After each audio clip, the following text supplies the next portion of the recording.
Ladies and gentleman, ಈ ಮೋದಿ ಸಾಹೇಬರು ಅವಾಗವಾಗ ಉಲ್ಟಾ ಹೊಡಿತಾನೆ ಇರ್ತಾರೆ. ಮೋದಿಯವರ ಕೆಲವೊಂದು ವಿಚಾರಗಳನ್ನು ನಾವು ಕೂಡ ಎಕ್ಸ್ಪೋಸ್ ಮಾಡ್ತಾನೆ ಇದ್ದೀವಿ. ಅದು ಮೋದಿಯವರೇ ಅಂತಲ್ಲ, ಸಿದ್ದರಾಮಯ್ಯನವರ ವಿಚಾರಗಳನ್ನು ಕೂಡ ಎಕ್ಸ್ಪೋಸ್ ಮಾಡಿದ್ವಿ.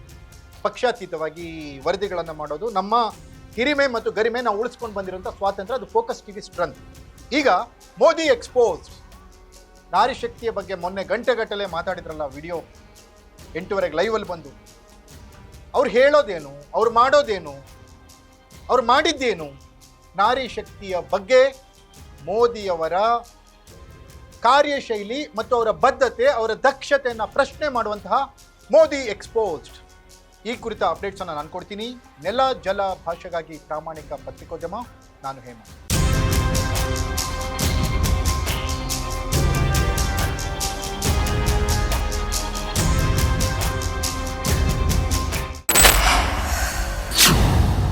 ಎಸ್ ವೀಕ್ಷಕರೇ, ಮೋದಿ ಎಕ್ಸ್ಪೋಸ್ಡ್ ವಿಶೇಷ ಕಾರ್ಯಕ್ರಮ. ಮೋದಿಯವರು ಹೇಳೋದೊಂದು ಮಾಡೋದೊಂದು ಅನ್ನೋದನ್ನು, ಬಿಜೆಪಿ ಹೇಳಿದಂತೆ ನಡೆದುಕೊಳ್ಳಲ್ಲ ಅನ್ನೋದನ್ನು, ಬಿಜೆಪಿಗೆ ರಾಜಕೀಯ ಲೆಕ್ಕಾಚಾರವೇ ಮುಖ್ಯವೇ ಹೊರತು ಅವರ ತತ್ವ ಸಿದ್ಧಾಂತ ಅಲ್ಲ ಅನ್ನೋದನ್ನು, ನರೇಂದ್ರ ಮೋದಿಯವರು ಯಾವ ರೀತಿ ದೇಶದ ಜನರನ್ನ ದಾರಿ ತಪ್ಪಿಸ್ತಿದ್ದಾರೆ ಅನ್ನೋದನ್ನು ಅಂಕಿ ಅಂಶಗಳ ಸಮೇತ ಇವತ್ತು ನಾನು ನಿಮ್ಮ ಎದುರಿಗೆ. ಎಸ್, ಇದೊಂದು ವಿಭಿನ್ನ ರೀತಿಯ ಕಾರ್ಯಕ್ರಮ. ಮೋದಿ ಎಕ್ಸ್ಪೋಸ್. ಎಸ್, ಮೊನ್ನೆ ಬಿಲ್ ಸಂಸತ್ನಲ್ಲಿ ಏನು ಇವರು ಮಂಡನೆ ಮಾಡಿದ್ರು, ಅದಕ್ಕೆ ಸೋಲಾಯಿತು. ಸೋಲಕ್ಕೆ ಕಾರಣ ಇವರೇ, ಬಿಜೆಪಿ.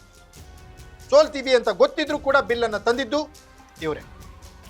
ನಾರಿ ಶಕ್ತಿ, ಎಸ್, ಮಹಿಳಾ ಮೀಸಲಾತಿ ಬಗ್ಗೆ ಇವ್ರಿಗಿರೋ ಕನ್ಸರ್ನ್ ಎಷ್ಟು ಅನ್ನೋದನ್ನು ನಾನಿವತ್ತು ಹೇಳ್ತೇನೆ. ಇವರು ಹೇಳೋದೊಂದು ಮಾಡೋದೊಂದು ಹೇಗೆ ಅನ್ನೋದನ್ನು ನಾನಿವತ್ತು ಅಂಕಿ ಅಂಶಗಳ ಸಮೇತ ಎಕ್ಸ್ಪ್ಲೇನ್. ಹಾಗಾದರೆ ಮೋದಿ ಎಕ್ಸ್ಪೋಸ್ ಯಾವ ವಿಚಾರ? ಎಸ್, ನಾರಿ ಶಕ್ತಿ, ಮಹಿಳಾ ಮೀಸಲಾತಿ. 33% ಮಹಿಳೆಯರಿಗೆ ಕೊಡ್ತೀವಿ ನಾವು, ಕಾನೂನು ಬೇಕು ಅಂತ ಹೋದ್ರಲ್ಲ. ಇವರು ಬಂಗಾಳ ಚುನಾವಣೆಯಲ್ಲಿ ಮಹಿಳೆಯರಿಗೆ ಎಷ್ಟು ಸೀಟ್ಗಳನ್ನು, ಎಷ್ಟು ಟಿಕೆಟ್ಗಳನ್ನು ಕೊಟ್ಟಿದ್ದಾರೆ, ಎಷ್ಟು ಪರ್ಸೆಂಟ್ ಕೊಟ್ಟಿದ್ದಾರೆ, ಯಾವ ಯಾವ ರಾಜಕೀಯ ಪಕ್ಷಗಳ ಬದ್ಧತೆ ಮಹಿಳೆಯರ ವಿಚಾರದಲ್ಲಿ ಎಷ್ಟಿದೆ ಅನ್ನೋದನ್ನು ಅಂಕಿ ಅಂಶಗಳ ಸಮೇತ ನಾನಿವತ್ತು ನಿಮ್ಮ ಎದುರಿಗೆ. नारी शक्ति वंदन संशोधन हर किसी को कुछ न कुछ देने का था,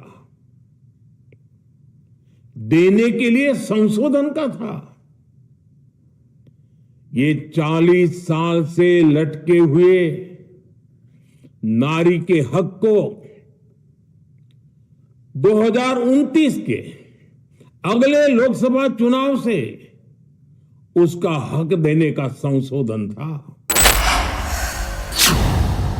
ಎಸ್ ವೀಕ್ಷಕರೇ, ಮಮತಾ ಬ್ಯಾನರ್ಜಿ ನೇತೃತ್ವದ ಟಿಎಂಸಿ ಪಶ್ಚಿಮ ಬಂಗಾಳದಲ್ಲಿ 52 ಮಹಿಳೆಯರಿಗೆ ಟಿಕೆಟ್ ನೀಡಿದೆ.